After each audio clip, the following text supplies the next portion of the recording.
Welcome to Unspoken Layers. So, I want to create this podcast to talk about things that we normally in casual social situations where the topics we don't talk about, because I think everybody has their unique view of the world. And normally we hide it inside ourselves. And like seldom do we get the opportunity to talk about these our inner life.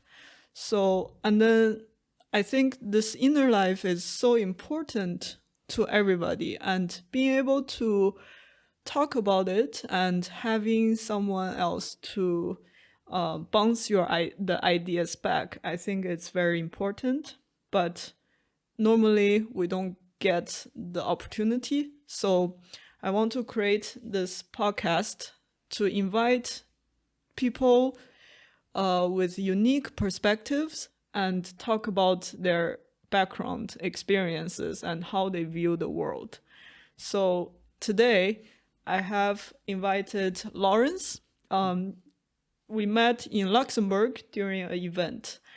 And I thought I was interested in Laurence's story because of his international experience. He first studied in Beijing and worked in Singapore and now in Luxembourg for 2 years. So welcome, Lawrence. Hello, Manshi. And Hello, audience.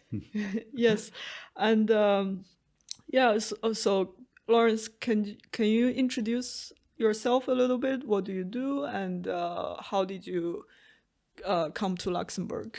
Yeah, sure. Actually, just as Mengxi introduced, I was born and raised in China, and I got my educations like uni and master degrees in Beijing. I was majored in finance. So after my graduation, I found a job in Beijing. Been working there for a few years. And after that, there were some opportunities in the organizations, which offers me a position in Singapore. And I was thinking, okay, I mean, that's a good opportunity to broaden my horizon a bit. Yeah. And I took the opportunity and I moved to Singapore and I stayed there for quite a few years, actually. And it was during the COVID time. So, I mean, because there were restrictions, basically. So I wouldn't be able to travel from Singapore anywhere. And to be honest, Singapore is a very lovely country, but it's also quite small. So after staying there for like 2.5 years and without actually traveling anywhere, so I was thinking, okay, maybe it was time for me to make a move to other parts of the world. Anyway, this was my plan. And when I was young, I always liked to, go to like different parts of the world to live and work for a while. I mean, then I got an opportunity from the same organization in Luxembourg. So I thought, okay, why not? I just took the opportunity, and now I stayed in Luxembourg for 2.5 years almost. Yeah. So you mentioned that you studied finance, and how did that?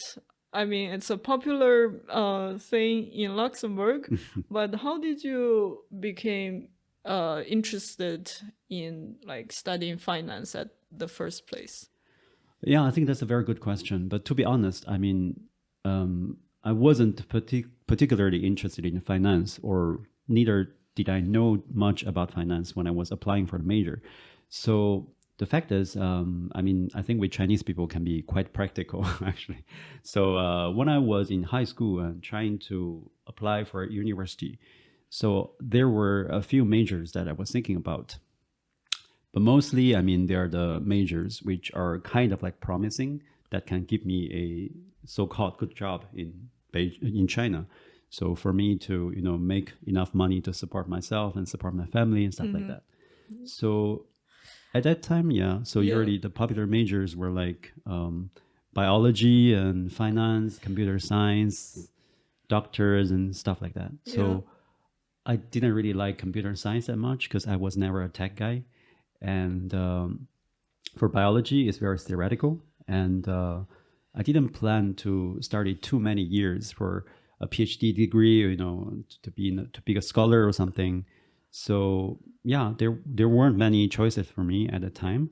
And for doctors, actually, I wanted to be a doctor in the first place. But to be honest, I mean, to be a doctor in China isn't very beneficial in a way, because you need to study a long time and work for long hours. And when you get into the so-called very good hospitals in China, which are usually state-owned, you don't really make much money as you expected you would, I mean, in other countries. So that's why I chose the relatively popular yet kind of promising major, finance, yeah, as my major. Yeah. Yeah, but I find like you do have a very mature reason behind it. That's quite impressive, because I think a normal kid in high school would not think about, okay, I need to support my family. At least at the time, that was not in my personal consideration. I was purely driven by, okay, what I'm interested in, like my passion, like yeah. So I find like you having that deeper reason behind choosing the major you choose is already quite mature for your age at the time. Yeah. So yeah. Well, I tend to think a lot when I was a kid as well. Oh, Yeah. really? Yeah, but I mean, because I wasn't really born to a rich family. My parents, they provided as much as they can Yeah. to me. I mean, whatever, and I really appreciate that. Yeah. And but I also want to study to make a change of my life, of my family's life. Actually, But I was that like, did your parents somehow give you certain hints or pressure, or it no. was purely like self-driven? Like, I think my parents, they definitely want me to study well, to find a good job. But Yeah. I think in their mind, they never wanted me to bear the burden to really make money to make them a happier life or yeah, something. yeah, yeah.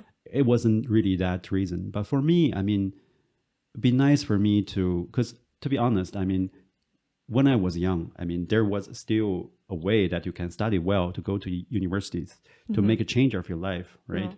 So, and it happened that I could do well in studies, so why not? I mean, and I mean, when I was young, I remembered like my family, like my parents, they are quite they didn't really want to spend too much money on Yeah, yeah. everyday life, because they want to save money for Yeah. the future, and they want to provide for me a better education. So I was always knowing that actually my family wasn't doing that Yeah, well, and they're sacrificing for you. yeah. Yeah. And to be honest, my parents are very open-minded, even though they never went to college or anything, but they are very open-minded. Yeah. They let me do the things I want to do, and yeah, I don't know. I mean, I was never a rebellious Yeah. kid when I was young, so Yeah. I tend That's to think very- more, Yeah. when I was young. Yeah. That's very interesting, because I find somehow like parents, I don't know, like parents,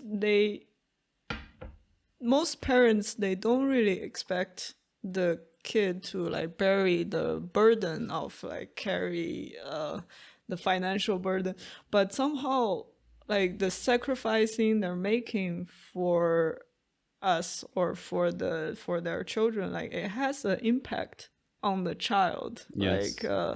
Like it's like a feeling that you can feel.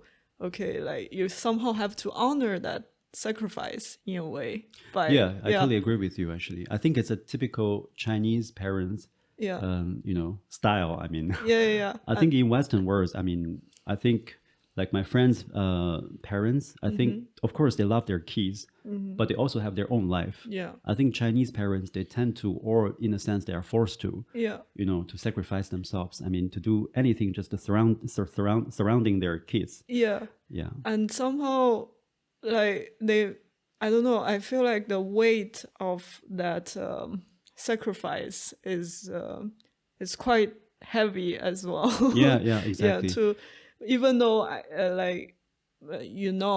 they are not really expecting you to really like take care of them financially, maybe, but that still makes an impact on the kid, like Yeah. emotionally. So I find that very interesting. Yeah. Yeah. So like in your family, you also feel this as well? Yes, I definitely feel because I know how much they've sacrificed for me financially, for me to be able to go to the US and study, and then like knowing that they struggled to provide for me. It plays a, I think it also depends on the person, but for me, like I feel the burden of like I have to honor that Yeah. sacrifice. Yeah. Otherwise, like the sacrifice should not be for nothing. Therefore, like I find myself forcing have very high requirements for myself, and I constantly feel like if I'm not doing a lot, then I'm like failing at honoring that sacrifice Yeah, yeah. somehow. Yeah. I agree. I mean, but if you think about it, I mean, it is a burden, but on the other hand, it's also a good incentive for Yes. you to become a better version of yourself. Yeah, yeah, yeah. Yeah. Yeah, I'm trying to find a balance Yeah. of, because if I push myself too hard, then that's also not productive. Exactly. Yeah, so I kind of want to find a balance where, okay, to to use that as a good incentive, but also find the sustainable way of. But I'm okay with carrying that burden. I think it's my obligation to honor that. Okay. Yeah. But I Yeah, need kind of to, the yeah. same, I think. Yeah, They yeah. didn't, I mean, my parents, they didn't give me any pressure to do it. Yeah. But as you mentioned, I mean, like, I also feel like I should honor their sacrifice as Yeah, well. yeah, yeah. But to be honest, I mean, I think our audience, maybe they're not Chinese parents, but the thing is, I want Chinese parents to be more, it's not really cutting away from their kids, but to have a separate life, to have their own life. They can have an interest. They can Yeah, have a yeah, yeah. life.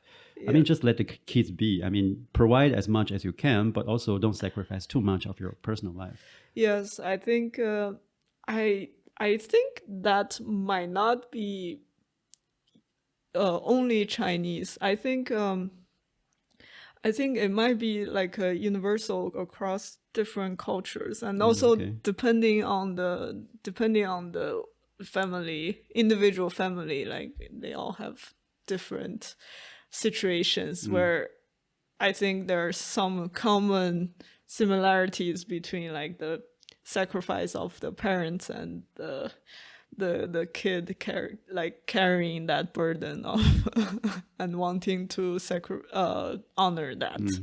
Yeah, so I don't know if that's completely healthy, or I don't know if, but yeah, that's something I've been thinking about also lately. I think it's Yeah. just depending on to what extent. I mean, you cannot really there's not a black and white Yes. borderline for whether it's healthy or not. It's really depending on, I think, to what extent they're making a sacrifice, and to what extent the individual can bear this kind of burden. So Yeah. I think it's important that we need to make a balance in our life of various different things. I mean, this one including as well. So I mean, we need to make a balance to use it as an incentive and not to as a burden, in a sense Yes. that will be crushed. Yes, exactly. Yeah, I think it's worth thinking about. But it was quite impressive that you already have that kind of sense of responsibility when you were in college, and yeah. So you studied finance, and how was that experience for you in college? Did it change you? Open doors for you, or like what was that like? Okay, finance as a major, I have to be honest, I mean, was okay for me, Yeah. but I wasn't really very passionate about it or anything. So I know it's a major, I mean, which is kind of promising, and also it's not very difficult to learn actually, as compared to like maybe more theoretical and scientific kind of majors. Okay. Like I have friends who studies like atmospheric physics and stuff like that. I mean, and that would be requiring a lot more time and, I mean, energy. And I think it's just depending on to what extent, you know, they're making a sacrifice, and to what extent, you know, they're bearing the burden. So I think it's important that we need to make a balance in our life of various different things. I mean, this one including as well. So devotions, like to do like experiments and work in the lab and stuff like that.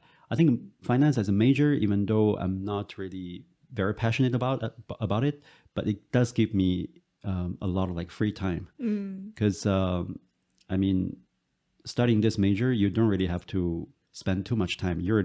I go to classes and I went to classes and then I started a bit harder before the exams. Then that was it. So during my semesters, actually, I could have abundant time to do a lot more things. I think this is the very good part of this major, which offers me. You have the freedom to explore Yes. yourself in other aspects. Yeah, that's interesting because as an outsider of finance, when I think when I was growing up, I didn't really have a lot of financial education, about money, and but when I hear the word finance, it sounds complicated for me. It's like, okay, money. How do you make money? And I don't know. Like, it's surprising that you're saying it's simple compared to other. Yeah, I think for me, it's definitely simpler, than those majors that I mentioned. But maybe it's quite different from something like art or which I hadn't really studied myself anything. So maybe it's quite different. But I think finance. I mean, at least in China, I think you don't need to be too afraid of the concept. It's a very broad concept. Yeah, but I find that I've been thinking about it more and more recently. I find it because finance is something, as you're saying, it's simpler, but somehow people in finance makes more income. So it's like a relatively lower input but very high output. Whereas for example, I studied architecture, we had to work really hard during the studies, like all-nighters, like pretty much everything you're doing is about your studies. Like you would be in your studio like all the time and working, but in the end, the financial reward is not nearly as much as finance. So I think that's. But in finance, you also there are different institutions and different type of financial companies. So it also depends on what exactly the sector you're working. Okay. And also how good you're delivering your business. I mean, so it's not really that glamorous that everyone who studies finance will be making millions of dollars or something. Yeah. But I mean, at least it gives you the opportunity to enter into that world. Yeah, exactly. But I think there's one thing different. Like maybe in architecture, what you learned will be translating into your productivity right away when you are working. Yeah. But in finance, I think we learn quite a lot of theories in the uni. But when you are really doing the job, actually, I think it's something. It's not different or else, but it's definitely not exactly the same about what you're learning. Yeah. So as far as I see it, I mean, if you learn finance as a major, when you are getting a job, you still need to continue to polish your skills. Yes, exactly. And to learn more practical knowledges and to be able to deliver to what the company has been asking you to. And then you can make maybe a decent money. Yeah. Obviously, there's always like the development part. It's not like you would go to college, you get a job, and that's it. Like I feel like in every industry, especially nowadays with the advance with technology, being able to learn and adapt constantly is becoming more and more important. But what I was trying to convey is that it seems like the industry you're in matters. As in, I was actually looking at it today. Some industries have the economic of leverage, as in like you some industries you can have the amount of input of effort and then you get like disproportional reward. But some industry you don't have the leverage, and then you get with the same amount of input you don't get as much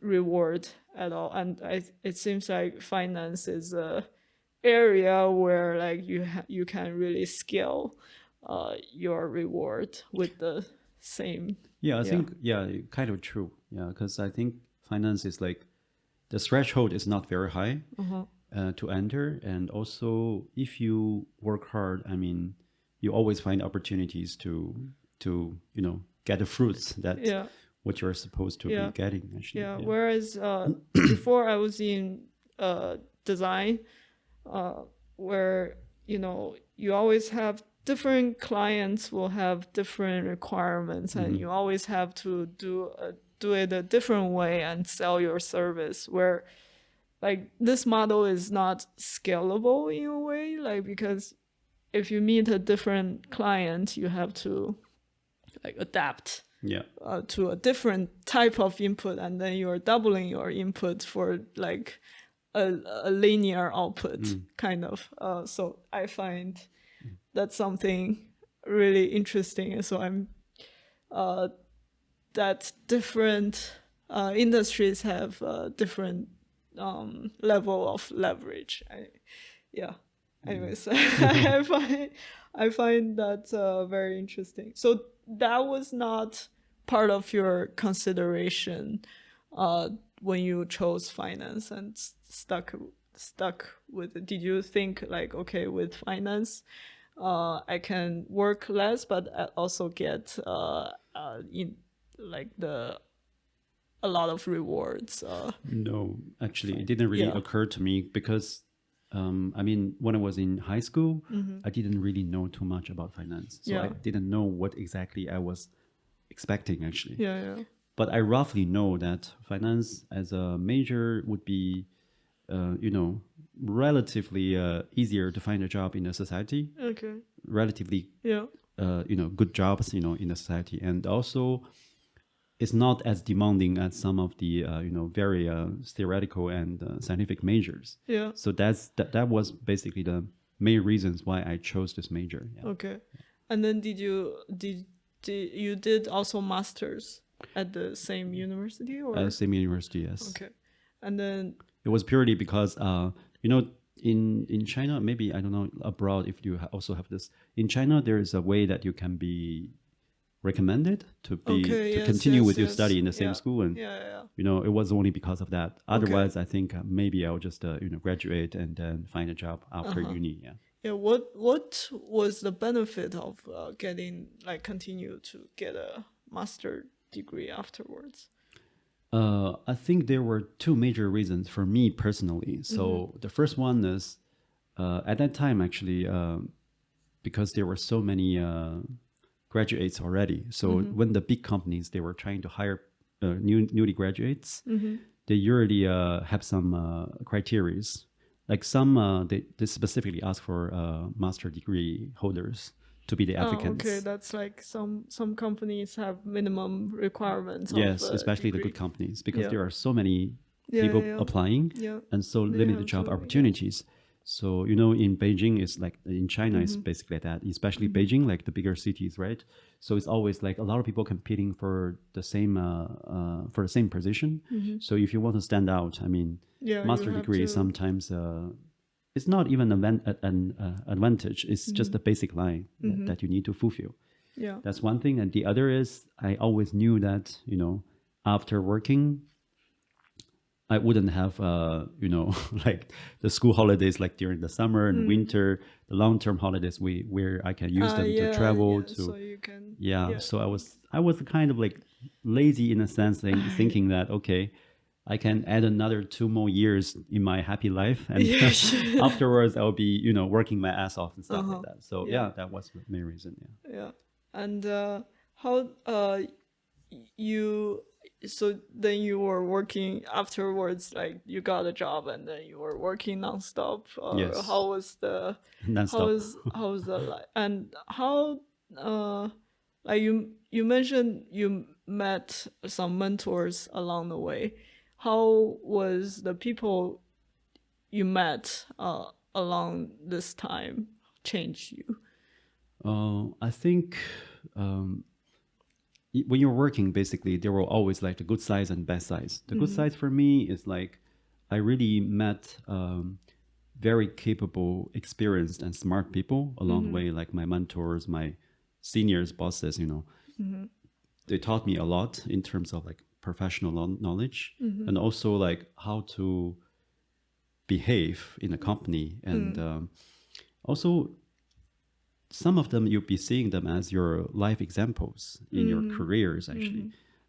You see how they work and how they position themselves in different scenarios and try to accomplish different tasks and stuff like that. So I think it changed me in a sense, for the better part of myself, that I learned more than I was learning in the university about like the real experience in the financial sectors and gained experience actually. So how to communicate with clients and stuff. So I think it really gave me, if university gave me knowledge, I think work really gave me the tools how to make a living in a financial sector. But of course, I mean, you can't expect everyone you're working with is easy to deal with. Yeah. So you'll be also having some troublesome situations or, less agreeable colleagues. I think it's also an experience for me because maybe in the uni, everyone is nice and you're just happy all together. But when in work, I mean, it taught me to learn that actually there's no black and white sometimes.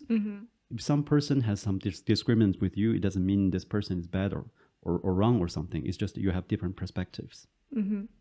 And also, there might be some annoying colleagues in your life. Yeah. And also, to be able to deal with this type of people in a mature way, I Yeah. think it's also something that we should learn Yeah, in our life. Yeah, Because exactly. no matter it's in finance or whatever sectors, you still need to have this kind of like real life experience Yeah, to to deal with deal with different- difficult situations. Yeah. So you learned a lot about communication Yeah. during the years of work. Yeah.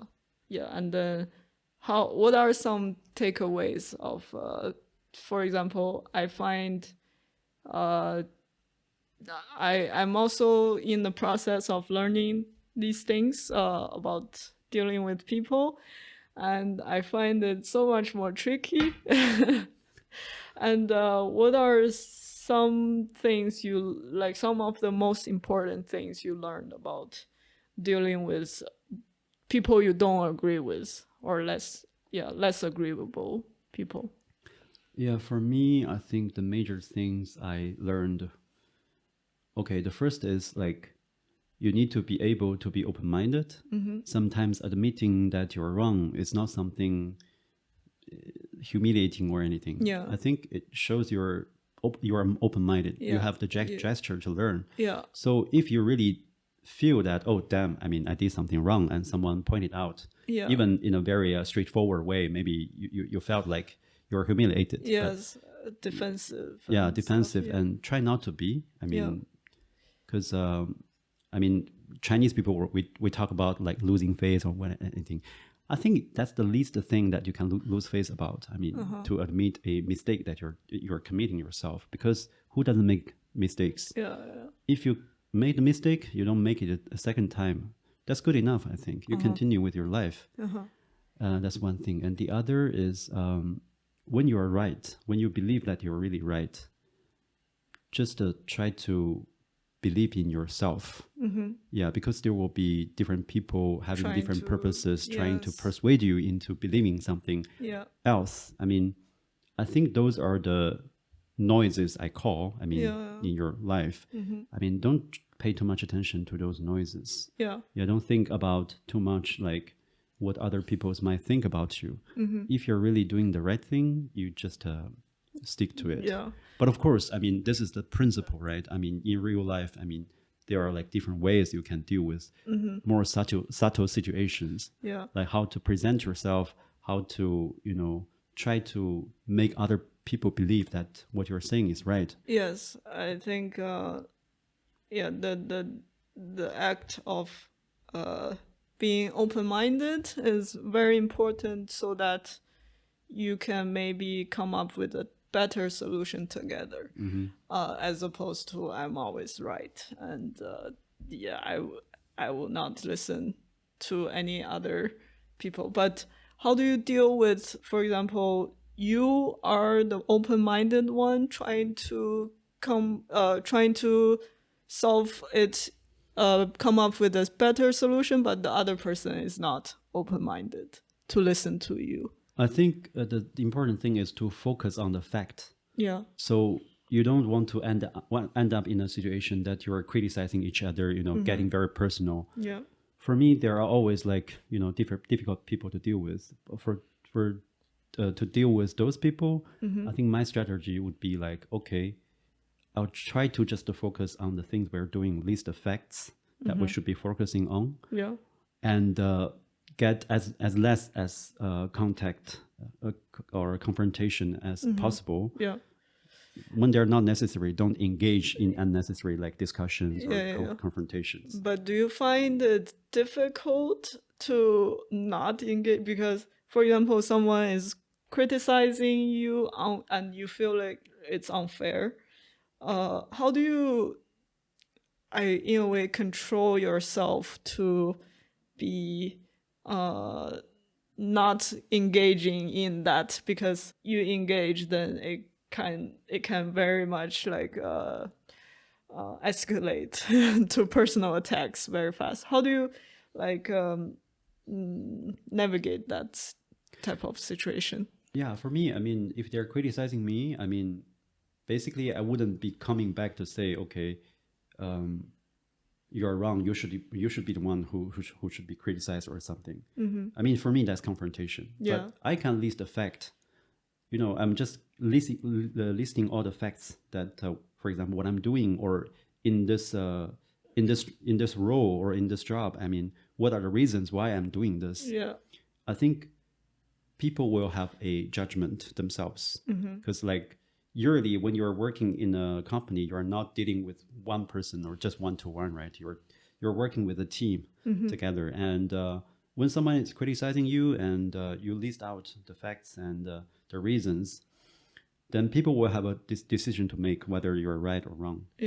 Yeah, so like try not to get emotional and like focus on the facts and Exactly. your arguments of your reasonings of why you think it's right. Yeah, because I think this is also something I learned along the way. Because in the very beginning, actually, I wasn't really very used to it as well. So, but for one thing, I find it's not really worth it because sometimes when you're getting criticized and you feel okay, you're wronged basically, and then going back home, you'll be thinking about it all the time and why this happened, whatever. So it's not healthy at all. I mean, to mental health or even physical health.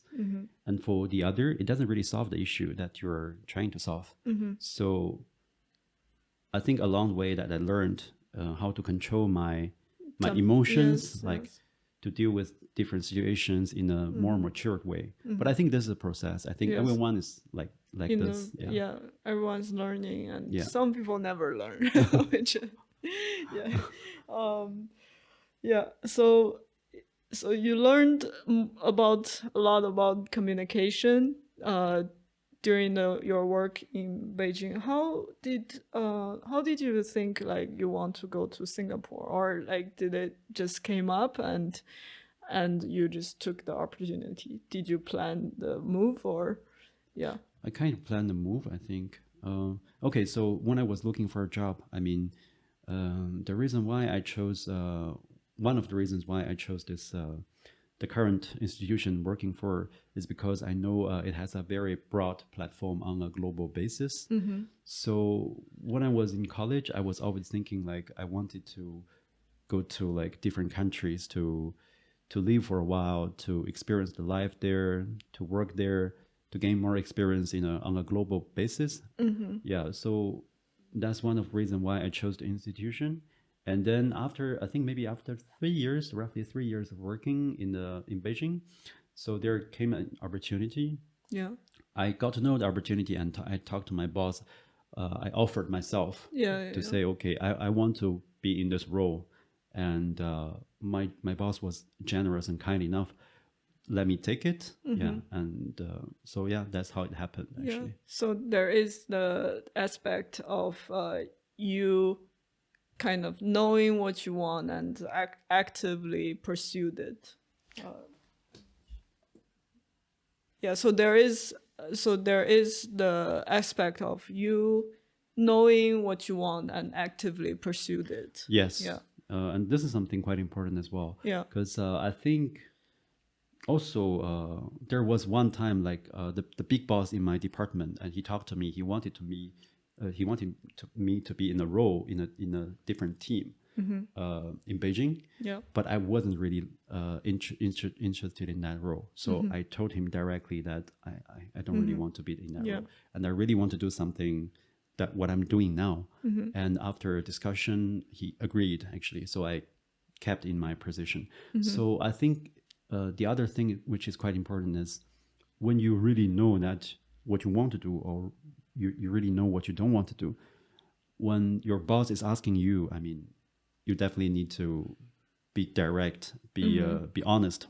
Yeah. Otherwise, you may regret. Yeah, because I find maybe some people would just accept, especially I think in China, maybe like people are like more willing to accept what they're told to do, and having that courage to say no, this is not what I want, this is what I want, is also very important. I think. And where do you think that come from for you, like in yourself, the drive in a way of not wanting to settle into something you want, like not accepting something you don't want? Yeah. Because I think, okay, life is short and we only live once, right? We hear the saying, the slogan many times. Yes. But on our personal perspective, actually, I think you need to know what you are looking for in this life, actually. Yeah. So I think it's quite simple for a person to live a happy life. So there are two conditions. The first one is you need to know what you want to do. And the second one is you need to have the ability to achieve what you want to do. But I think most people, I mean, they even don't know what they want to do. So yeah, where do you think you can find that? And where for you, how did you know that? It's through self-reflection or through experience, or how did you find what you want to do in this case? I think, I don't know if for everyone it's the same, but for me, I think it was something like an instinct. Yeah. So when I was young, I was generally speaking, a very curious kid. So I was curious about like different cultures and histories, and those fancy stuff I read from books, which really fascinates me quite a lot. Like, so I was always knowing that since I was young that I want to study well and make a change of my life, and want to be able to go to different places to work and live, to experience.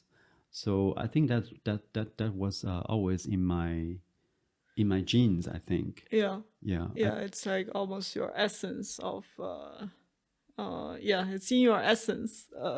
Yeah, I think, I mean, definitely everyone knows like what he likes or what he doesn't like, right? So I don't know if that's true. Okay. I think I've met some people who has made me question if they know what they like. because I feel like some people just like drifting and following the written paths of like I supposed to do this at this age because everybody else is doing it, and therefore I'm also doing it. I find this this individuality maybe is not so common. Okay. At least not as common as what I initially thought. Yeah, maybe most people. I wouldn't say most people, but a lot of people are going through motions of Okay. what society is doing. Okay, in that sense, yeah. to come back to your question, I think then you must ask yourself, like, Yes. what do you want to do Hard in this life? questions. Yeah, what do you Yeah. like in this life? Yeah. If you find nothing, Yeah.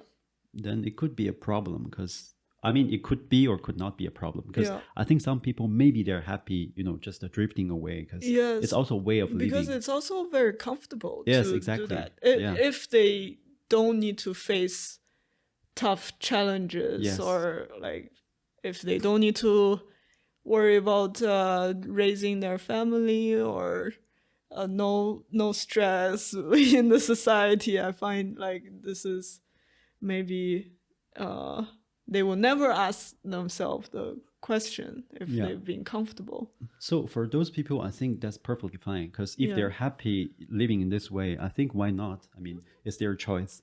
But for the people, I mean, when you ask the question like, how do you decide, like, for your life and stuff? If you want to make some decisions for your life, and if you want to go for something that you are looking after, so then I think you really need to ask yourself, like, Yeah. what Yeah. is your passion Yeah. about life? I mean, what you really want to do. So there's a lot of self-reflection and asking yourself hard questions. Well, for me, I didn't really find it's a very hard process because Okay. it's quite It's natural that natural, because yeah. I always knew that what I like and I always knew what I wanted to do. It's more like my adult life is trying to realize my childhood dreams. Yeah, so So- there is this string that's pulling you, which is your instinct, Yeah. and to pull you to pursue, like when the opportunity comes, like you kind of string these together and actively pursue it. Yeah. So when you know what you want to do, and then it comes to like the methodology, like Yes. how would you be able to structure yourself in a sense that you can catch up with your dreams or the things you want to do, right? And then it will be realizing it. So this is kind of the process, I think. Yeah. Yeah, that's yeah, I think I can definitely relate to that. I've always been, I wouldn't say I always know exactly what I wanted, but the direction, I know a lot of things, like what I like Yeah. to do, what I enjoy, like I enjoy creating, and it used to be more for myself, and I just like constantly I have to do it, otherwise I cannot exist Okay. without it, almost like. So, and then this is when there is an opportunity, I have to actively pursue it if it's aligned with my interest. Yes, but I'm growing to realizing more and more that maybe it's not for everybody. I think it's okay. I Yes. think it's okay. It's not for everybody. Yes, but that comes as a surprise, because I feel like, why doesn't everybody want it? And then I was like, okay, maybe not maybe really not everyone wants it, but that's okay also. Yeah. Anyways, so you went to Singapore, Yeah. and that must be a big change for you, or it's similar. What's so different from your experience there? To be honest, I didn't really find it too different because culture-wise, I mean, the majority of the population is still Chinese. I mean, even though I think the most important thing is like the way of thinking and the language. I mean, majority of the population there is still Chinese, like the Chinese descendants, but they don't really speak that much Chinese. Yeah. Yeah, so the major thing, I mean, the major difference is like the language, and along with language is like the mindset behind it, I think. Yeah, so that's interesting. So first of all, what is the like? They speak English mostly. Yeah, it's their official language is Okay. English. Yeah. And yeah, so talk about the mindset. The mindset, I think Singapore is a very unique country in a sense. I think it's a combination of both the traditional Chinese culture and also the Western culture. Yeah. So traditional Chinese culture is because like their descendants like from usually like the southern parts of China, right? Like Yeah. Guangdong, Yeah. Fujian, and those provinces, Hainan. And in the southern parts of China, usually they have a very strong sense of like clan or family, Yeah. and also traditions. So you'll be finding like the old aunts and aunties or uncles, like they are going to temples to pray and have the family trees in their family book and stuff like that. And also because when Singapore was founded, actually the founding father of Singapore, Li Guangyao, he decides actually that Singapore will be an English-speaking country. So in a sense, like the education system and way of thinking from the Western world were brought to Singapore, and I think that affects the Singaporean mindset as well. Okay. So I think it's a combination of both cultures, and there exists like the traditional respect of like the traditional Chinese culture, like the Confucius type of respects, and also the political and liberal sense of the Western world also comes to Singapore as well. So I think it's a combination. Yeah. So they're kind of, I would say, like taking the best of both world, or at least trying to take the best of both world. Yeah, if you ask me, Yeah. I agree with that actually. Yeah. Yeah. And then how about work? Did it change a lot for you, or it's mostly like the social environment was very different? Work is more like I'm doing a more niche market kind of like business when I was in Singapore. So it was a little bit different from what I used to do in Beijing. And also it's more practical. So Yeah. like in Beijing, I was more doing management type of things, work. But in Singapore, I was doing more business related, like meeting clients, getting business done and this kind of stuff. So yeah, in a sense, I think it was a little bit different, and it helped me to gain some new experience too, actually in work. Yeah. Yeah. So you mentioned that you are interested in Chinese traditional medicine, Oh yeah. and and then talk about how did you become interested in that, and did you practice it? When did you start? I think the passion for it started very early. So Yeah. when I was very young, like maybe 5 or 6. Yeah. So when you're in kindergarten, usually people be asking like, okay, what do you want to become in the future and stuff like. So I remember clearly at that time I was telling my kindergarten teacher I wanted to become Li Shizhen. Oh yes. Yes. That's probably the only and first Yeah.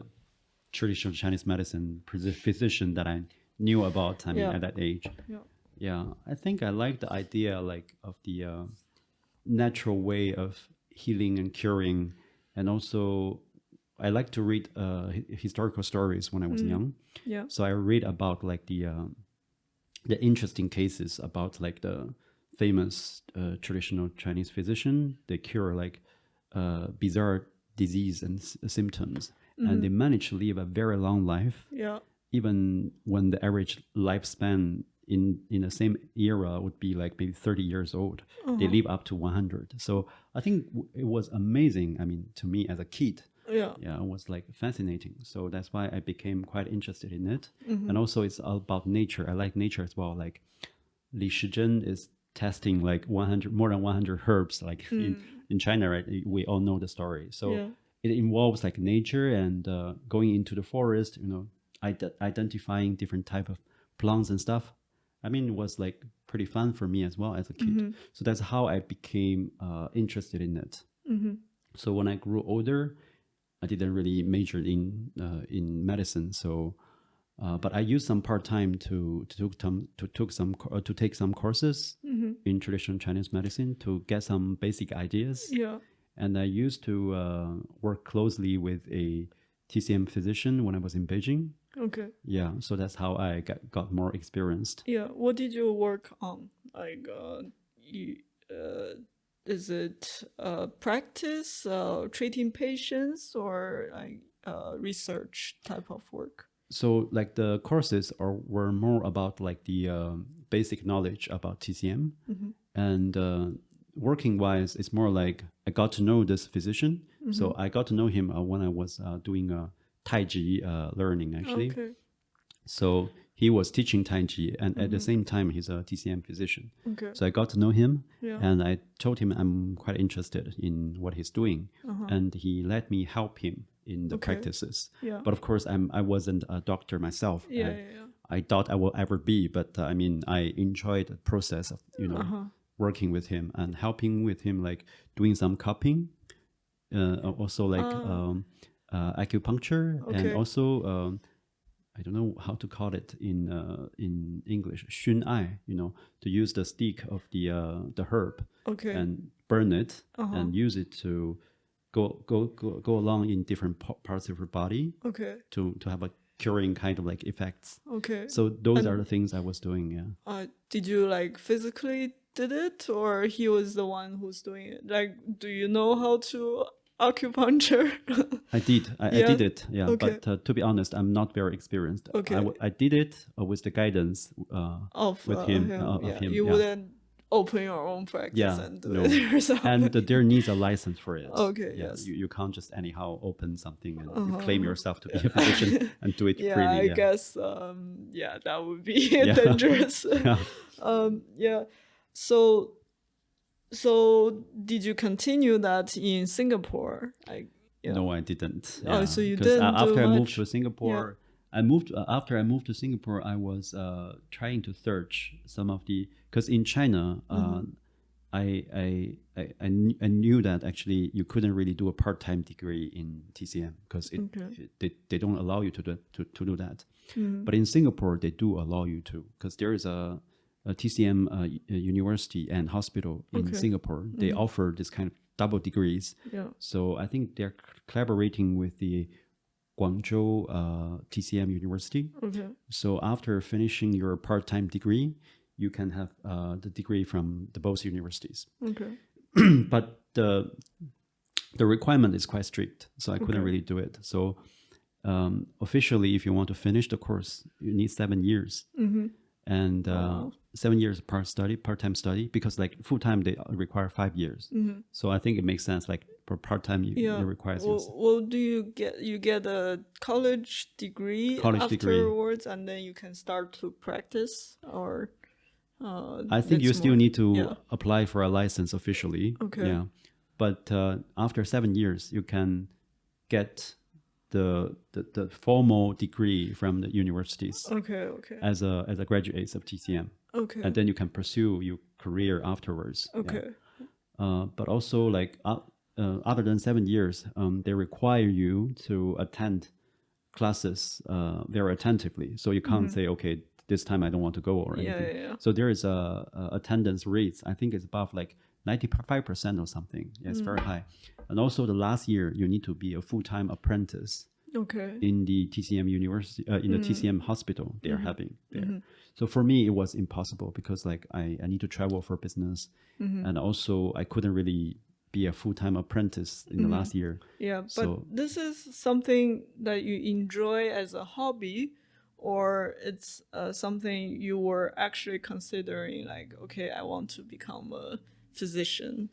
For me, I think it's more like a hobby. It's just as I mentioned, I mean, I knew what I wanted to do when I was young. So my adult life is more like realizing my childhood dream. So I think I wanted to be able to become a doctor, but it doesn't necessarily mean that I will be a doctor in the future.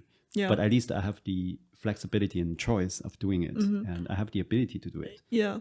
What about TCM? Because I like, what about TCM that's attracting you more than the Western like medicine? To be honest, actually, when I was applying for for a university, I said I also wanted to be a doctor. Right? Yeah, yeah, yeah. At that time, I wanted to be a Western medical Yeah, uh, doctor. major doctor. Yeah. Yeah. So to me, I mean, I think there are quite different concepts Mm-hmm. because for the TCM, I'm not really thinking it as a contradiction to the Western medicine. Yeah. I think they can come Compliment. together to Yeah. benefit our everyday life together. For me, TCM is more like how do you live a life healthier and longer? Mm-hmm. In a sense, it's more like Yeah. a lifestyle and taking care of yourself kind of like thing. Mm-hmm. But for me, I mean, I'm not saying even though I'm learning TCM, let's say if you have like cancer or you need a Mm-hmm. surgery, you don't go Yeah. to Western doctors. No, I still go to Western doctors for things. Yeah. But for me, I prefer more like the natural way of Yeah. Yeah. therapy rather than pharmaceutical Yeah. way. Yeah. So that's why I think this kind of knowledge can benefit me in a sense like how I can live a better life myself. Mm-hmm. Yeah. Yeah. So, um, yeah. So you didn't pursue more in Singapore, and have you like did you continue with it afterwards since you're in Luxembourg, or this is something you're still thinking about? Nothing officially, actually. Yeah. Uh-huh. So I kept myself updated. I mean, I from time to time I read stuff about like TCM and stuff. That's more for my self learning, Yeah. basically, but nothing official like applying for a degree or anything. Mm-hmm. No. Yeah. Mm-hmm.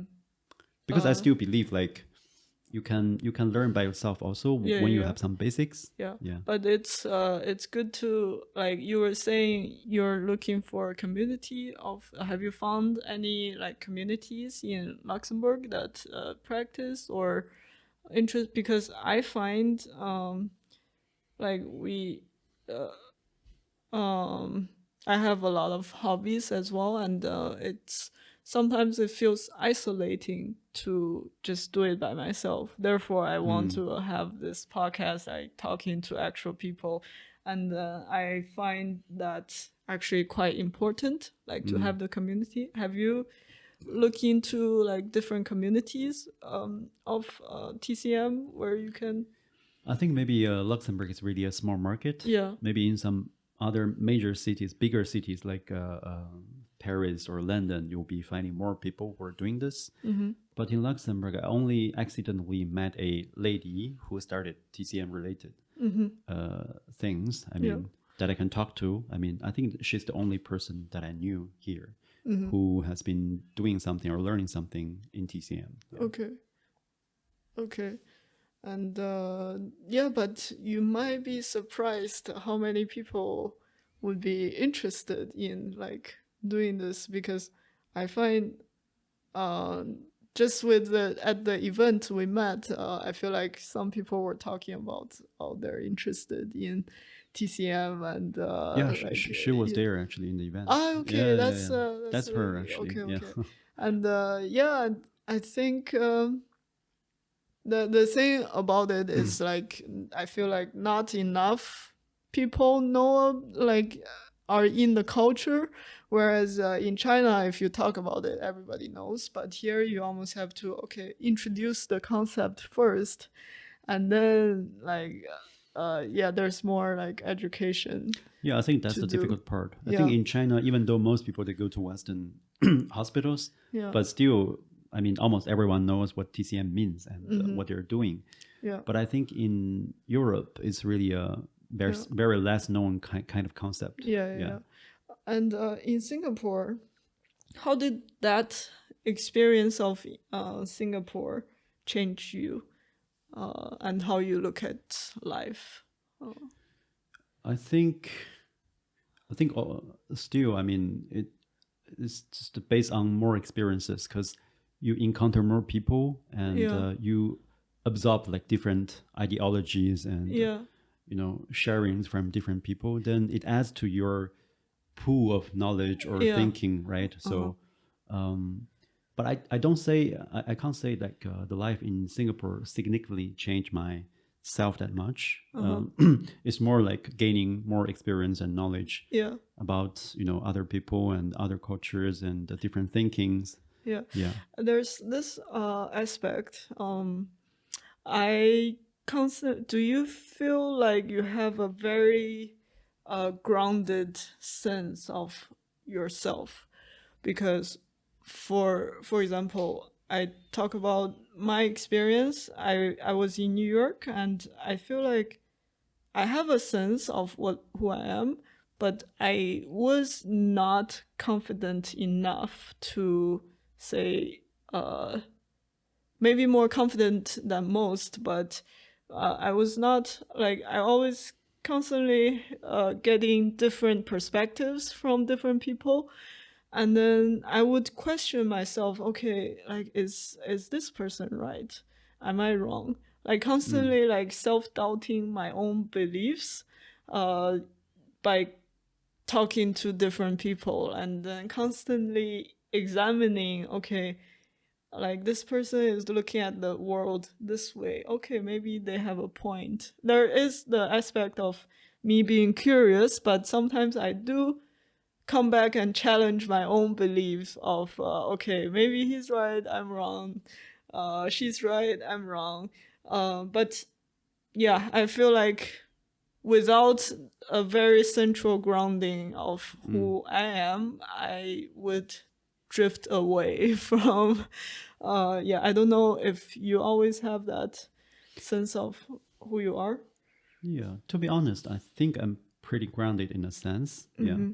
but having said that, I think it's a good thing for you to getting new perspective and rethink about yourself. Yes. Yeah, Yeah. and I think it's quite okay that along the way that we may be changing our way of thinking Uh-huh. by absorbing all these kind of things. But I can't say it happened to me yet. But I can't guarantee it will not happen to me in the future. Uh-huh. Yeah, and also like life is a journey, right? Yeah. Along the way, our thinking may change. Yeah, so I think that's fine. I mean, and I think you're in the process of finding yourself. You're getting more and more grounded Yes. when you are receiving those informations. Yeah, I think I felt like I'm quite grounded with who I am, but then uh, sometimes, especially I think after graduation from college, you can do everything that you want, and it was hard to really say, okay, this is this is me. Whereas like I was struggling actually to uh, make what I enjoy into a career.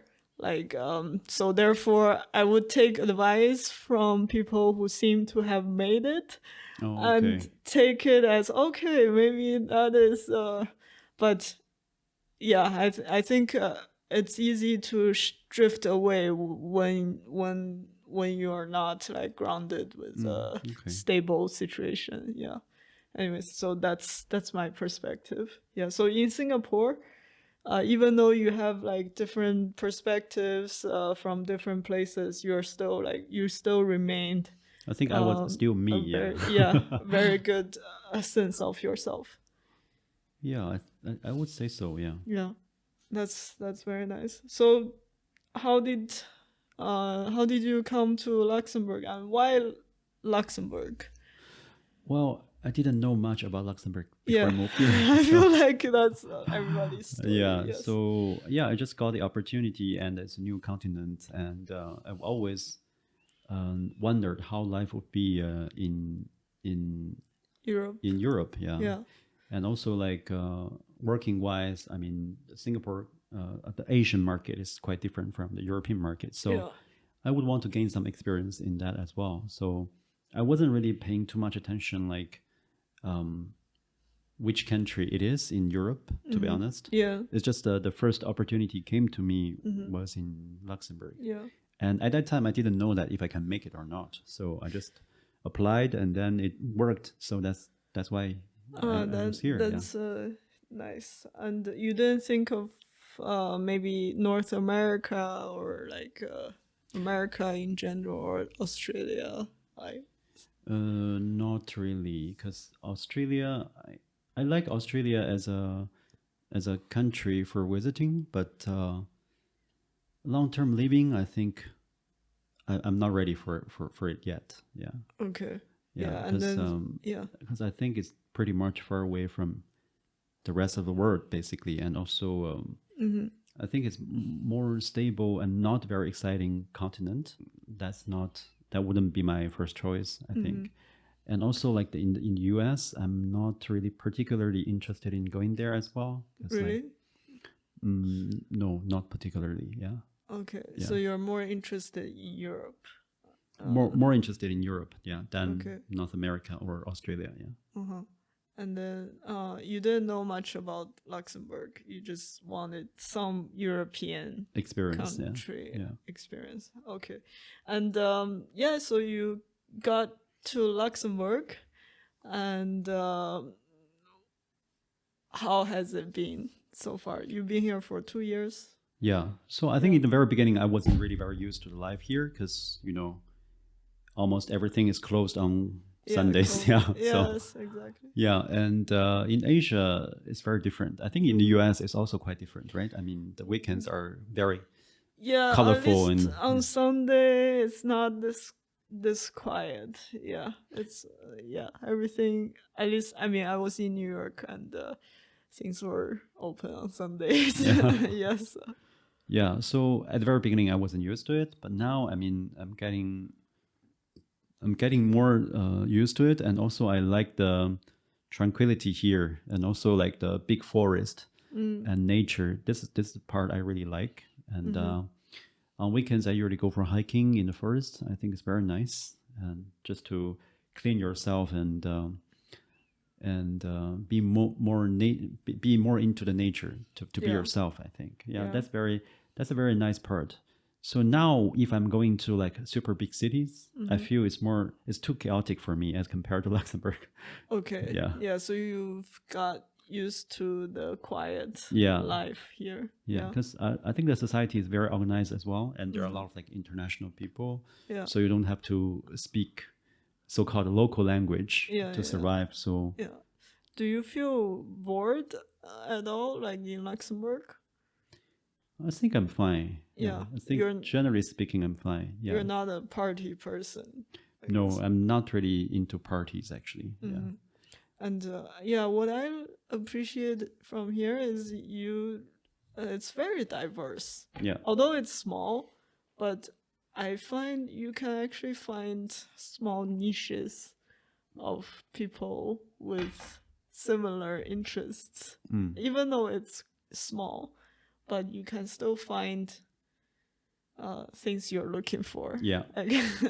Yeah, I think along with age, you will understand actually you don't need to be a social butterfly to mingle with everyone. Yes, exactly. So meaningful connections It's more are always important. minimal actually. Yes. So I think Luxembourg is good enough. I mean, even though it's a small place, Yeah. but according to your interest, according to your passion, you will always be finding some people that you can connect with. Yeah. And the deeper connection that you can seek for actually is always not as many as you're attending parties, eating, exactly. drinking with other people. Yeah.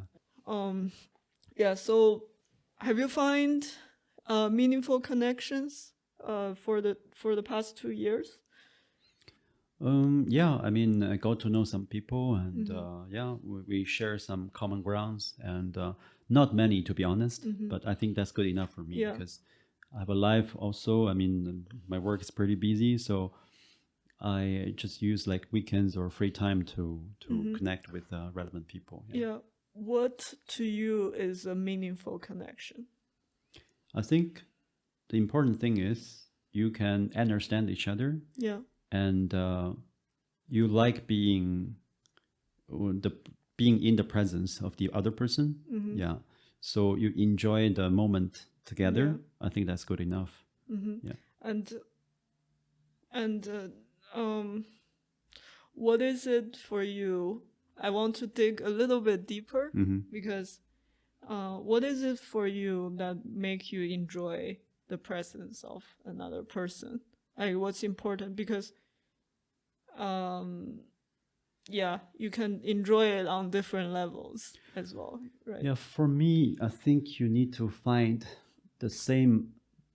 I mean, the person with you need to find like-minded people. I think that's one of the bases, because some people, when you meet, you know, like you are not the same people. Actually, you would never become close friends. Yeah, let's get more specific. Like, what is like-minded for you? Well, it's Like, what are the qualities you look for? okay.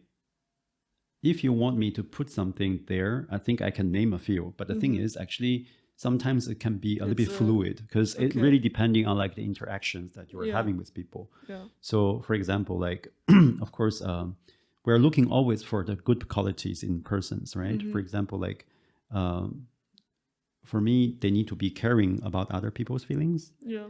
and for the other, they need to be open-minded. Yeah. They can't just stick to one thing, and trying to make everyone else to dictating, like I'm right, you are all wrong. This type of person I don't really like. Yeah.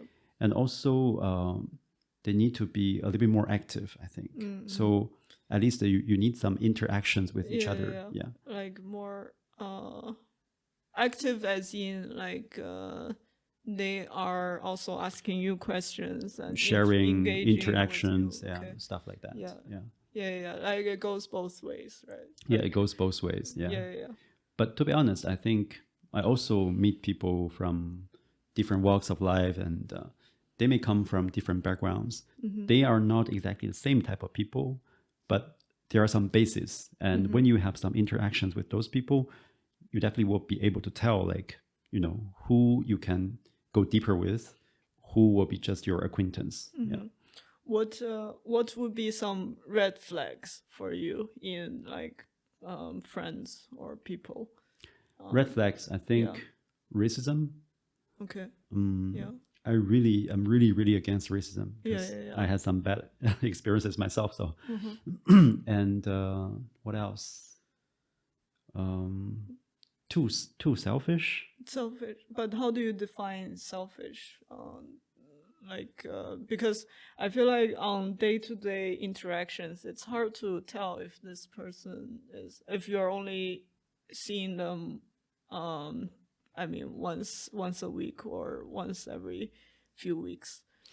I think it's You can only tell. okay. So I think along the way, yeah. I mean, superficially, I think everyone is nice, and but if we are talking about like the deeper connections, so at some point of time, you may experience things together, right? Yeah. And there might be some small and tiny things which can give you a feeling like whether this person could be selfish or not. Yeah. So, I mean, until that time, maybe you still find this person okay. But when something happened, actually, then you set your boundaries. How? What would be some ways of you trying to set boundaries with others when you feel uncomfortable? I think I will just gradually disconnect. That's it. Yeah. Would you communicate? Because sometimes I feel like people who might do things without actually meaning to be selfish or hurt, or would you try to communicate first, and then if they don't listen, like you? Yeah, I think I'm quite a straightforward person sometimes, and if I sense something I really don't feel right, I will point it out, actually. Yeah. And if they don't change, you would start to distance. It's not really trying to ask them to change, because I think for adults, it's hard to think that you can change people. I think it's not like about changing. It's about like them respecting what you said. I think it's more like understanding deeper. So as you said, I mean, maybe the thing I see is not what this person is intending for. Yeah. So I will try to understand what is happening, and if it's really something I think about, like the red flags and stuff, and then I wouldn't try to change this person. I mean, because I think it's hard to. Yeah, it's yeah, really yeah. hard to I actually. think it's Yeah. not try to change the person, but I think it's more about communicating your needs and see if they will respect it. Because Yeah, yeah, for me, yeah, I mean, it seldom occurred to me like this is some issue that I need to express my needs. I think it's more like some basic understanding or ideology difference. Yeah. So if there's really something that dramatic, I think I'll just point it out and trying to find the reason back in there. yeah, If we really believe differently, I think it's okay. I mean, we respect each other. That's it. Yeah. We may set it aside and continue yeah, yeah. to be in the connection in other aspects, or we can decide to disconnect Yeah. gradually. Yeah, but this having this communication is important. Yeah. Right? Yeah. But to be honest, it seldom happened to me. I think there was only like one case in these many years. I mean, Okay. other than that, I think I'm pretty fine with the connections I have. Yeah. Okay, that's good.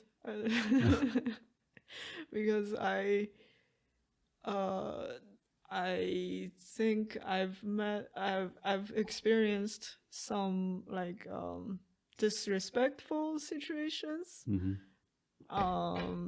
Yeah, and then You mean from your connections? from my connection. I don't know. Uh, yeah, I know there are some things I can improve for sure, but I feel like when you don't feel respected, Yeah. and when someone says they're respecting you, but actually their actions are not really respecting you, I think that's something really hard to deal with. Yeah. Yeah.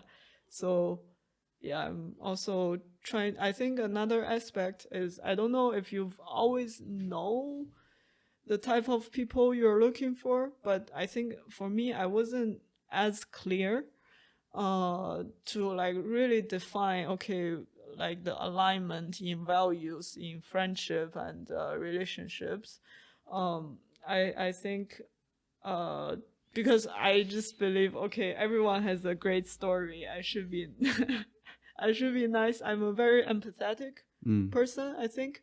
And then like I see everyone and I try to understand their story and try to understand them. And even if we have value differences, I try to see where they're coming from and I really try to put myself in their shoes.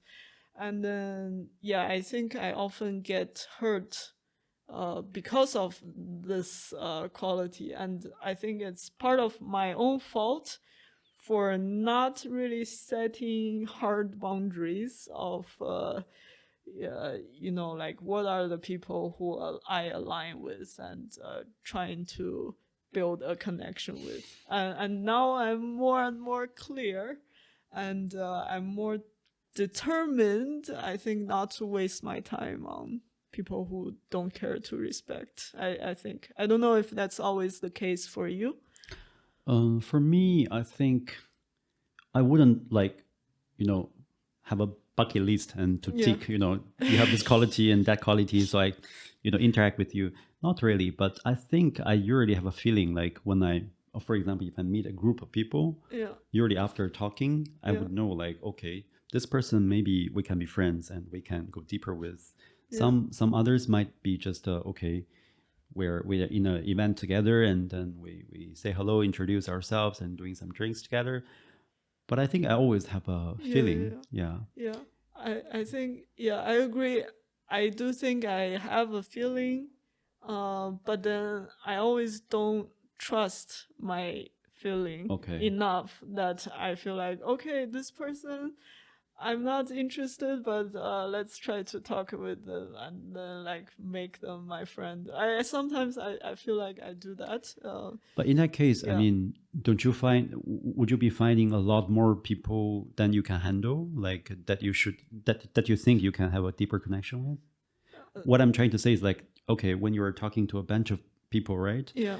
And you have some feelings already that which one you want to go deeper with. But for those ones, you don't really have a feeling, but you question yourself saying, okay, maybe this person has something to offer. Actually, I should try more with this Yeah, person. yeah. So in that case, I mean, you would be ending up like a whole bunch of people that you need to have a deeper connection with. Yes. Do you have this kind of situation? I think I do have this Okay. situation because, for example, if I go to an event, I will want to try to talk to every single one and try to have their like all their backstory and then see like because I really believe everyone has an interesting story and everyone deserves my attention and time. And Okay. sometimes I'm realizing okay maybe that's not the best strategy. Well, I Yeah. think there's no bad or good kind of like definition, but the thing is, if you have enough time, of course, you can do it. Yeah, yeah, Yeah. yeah. Like I think, yeah, realizing okay, time is limited, and of course, when I think that also happened because I'm in a new country. Yeah. Uh, yeah, and you too. I mean, you don't know unless you talk to everyone. Yeah. And then like, yeah, I think that somehow happened to me. But now I think this year definitely I'm trying to really like ask myself more and trusting my intuition more, but obviously a lot of times I can be wrong. I thought this person is amazing, but turns out they're really not. So yeah. But I think it's fine. It's just your way of interacting with the world. So Yeah, yeah, yeah. I think Yeah, it's okay. Yeah. so but I find the way I don't know, you seem to be more grounded and knowing like what you're looking for in or like trusting your feelings of who you can connect with. Well, maybe I'm just simply, I mean, don't really have that much time to mingle Yeah, with yeah, yeah. everyone. And yeah, I maybe that's the always case. Yeah. because I have this feeling fear of missing out kind of at least before in my 20s I think there's this fear of missing out. I feel like okay, I'm missing something if I'm I not think talking to. I think it's And good. I yeah. mean, if you have the effort and energy and time enough, I mean, definitely there'll be a better way because you don't really miss out anyone that could be a potential gem, that you can have in your life. But for me, I think that's fine because it's there are a lot of good things that we can have in life. Hmm. But I mean, we can't have them all. I mean, Yeah, yeah, yeah, so yeah, yeah. But I agree. Like I have other interests, and I also like no one has enough time. I also have a lot of things yeah. to keep up with, and I'm first time realizing the value of like truly meaningful conversations, and what are the conversations I care deeply about and feeling okay to let go of the things I don't really connect with. Yeah. Things and people. Yeah, Yeah. I like this idea too, actually. Yeah, by talking to like different people and Yeah. Yeah. having a deeper discussion, Mm-hmm. I think it might be more meaningful than if you're talking to 10 people at the same time and Yes. only discussing about like weather, life, food, and But they're important things. But Yes. it's just, yeah, if you want to Yeah. have a deeper conversation, I think, Yeah. yeah. That's yeah. That's exactly why I want to create this thing, this podcast, Mhm. and this space where I can go out and pick people who I think are interesting and I can connect with, and then let's come here and talk like even deeper and yeah, and potentially share it with other people. Yeah. So okay, so Nice. yes, last questions. Yeah. So like in Luxembourg, what are your outlooks for the next stage? You mean In I'll look for myself or for Luxembourg, the country? Oh no, for yourself in Oh, okay. Luxembourg. Yeah. I don't know. I mean, I think just try to stay positive and experience life as much as I can because that's one of the reasons why I moved here. Yeah. I mean, I've been staying here for more than 2 years, but I mean, there are still more. I'm sure there are still more things I can experience here. So I just want to stay positive, stay connected, and try to experience life as much as I can, and to continue with my passion. Yeah, I mean, to take care of myself. I think that's one of the most important things as well, because Yes. you can only do other things when you take care of yourself. Yes. The Yeah. health. Yeah. Yeah. And what is something that drives you to move forward? Oh, that's a very good question. What drives me? To be honest, I didn't really think about it because I think I was always like kind of like self-driven. Because I think it's more like your your hunger for things that you want to do. Yeah. So if you're hungry enough for the things that you're trying to do and the things you like, or like in my case, like I have some childhood dreams, right? So if you're hungry enough, you really want them. So it will be becoming an instinct for you to go forward to look for it. Yeah, and I'm curious, do you have a thought of where this hunger come from? Is it from to like part of it? I'm sure it's a mix of things, but yeah, where do you think? I think it comes from animal instincts. Really? Because I think animals are greedy. Like we are designed in such a way that we want we we are greedy for the good things to happen in our life, I think. Okay, so some people like money. I like money too. I mean, who doesn't need money to survive, Yeah, I right? think- Yeah, and some people maybe they are craving for other things. So I think it's if you talk to someone, they always have some inner desires that they want to realize somehow in their life. So I think for me, we're just like animals. So we have some basic instincts. Things makes us full. Things make us happy. Things makes us release endorphins in our brains. I mean, that's the basic instinct. That's how we are designed. So I think if your instinct is strong enough, it will translate into a desire for you to carry on. It will drive you to go. I think that's my feeling.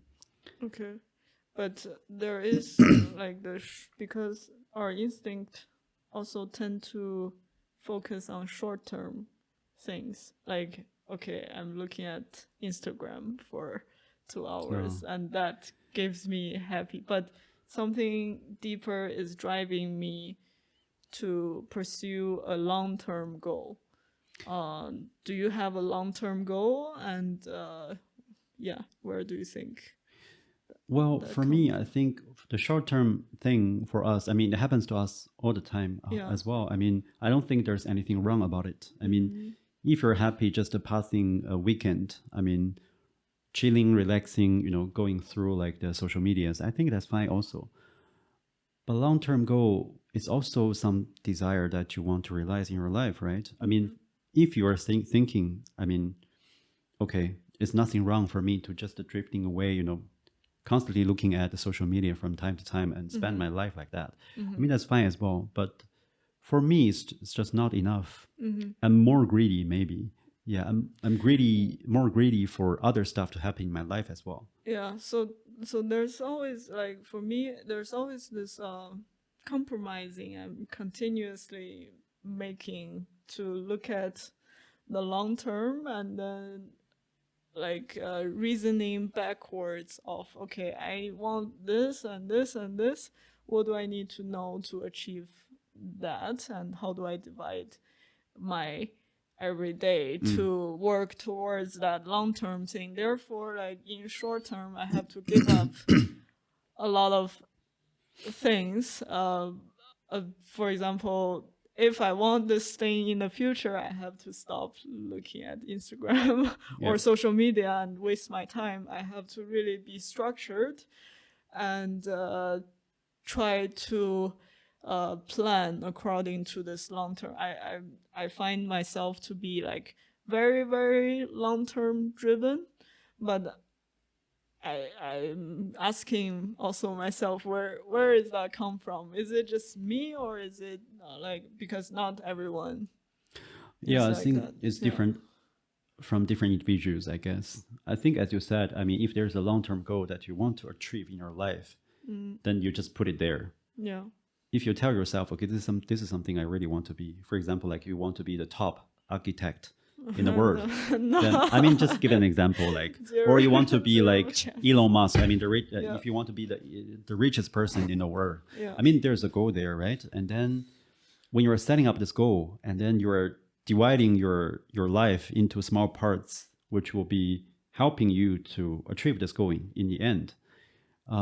So there are two type of people. So there are people who, maybe three. There are people who doesn't have this goal. So that's fine. I mean, they can live however they like their short term life to be.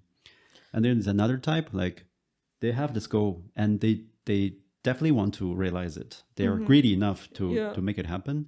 Then they really need to strict themselves Yeah. in everyday life to make it happen. And there's a third one. They have the goals, but they want to make efforts to achieve it. But in the end, if they don't, they could also accept it.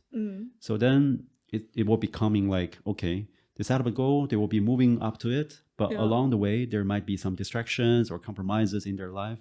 That's fine also. Yeah, I think the goal I have is not like a certain, like like a super specific thing. It's more like just to achieve my personal potential, whatever that may be. I think it's not like a concrete thing, like, okay, I want to be the richest person in the Yeah, yeah, world. But it's more like just to not waste my potential, whatever that might be, and to honor the sacrifice that like the people made for me.